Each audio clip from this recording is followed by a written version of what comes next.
listen to what he is suggesting here about who's really pulling the strings of these protesters. I have no doubt that there are foreign hands in this trouble. I see this as another of these color-coded revolutions, so-called, that took place in the Ukraine and in Georgia and many other places.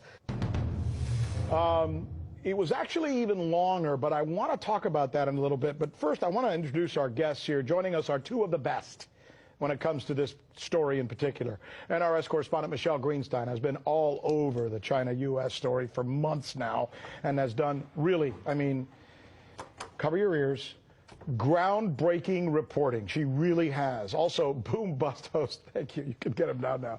Also, Boom Bust host Christy Ali, knows the business, probably as well as anybody out there when it comes to the business side of this conversation that we're about to have. So, Michelle, let me begin with you and the Galloway comments we heard a little while ago. What he seems to be saying is that what's going on in Hong Kong may not actually be what it appears to be, that there's something behind this, something pushing, someone perhaps with an agenda. Is he right?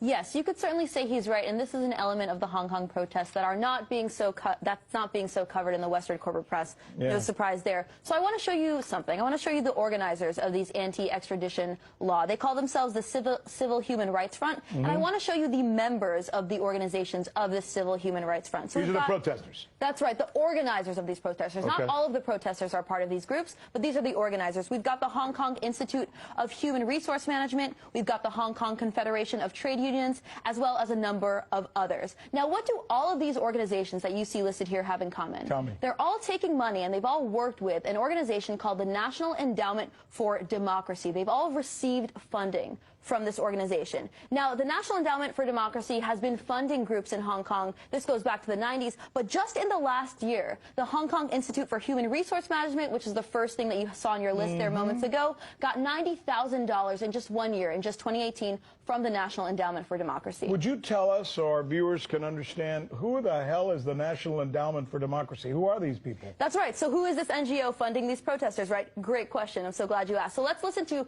Carl Gershman. Here's what he had to say. He was actually the president of the National Endowment for Democracy at the time he said this. He said, "It would be terrible for democratic groups around the world to be seen as subsidized by the CIA.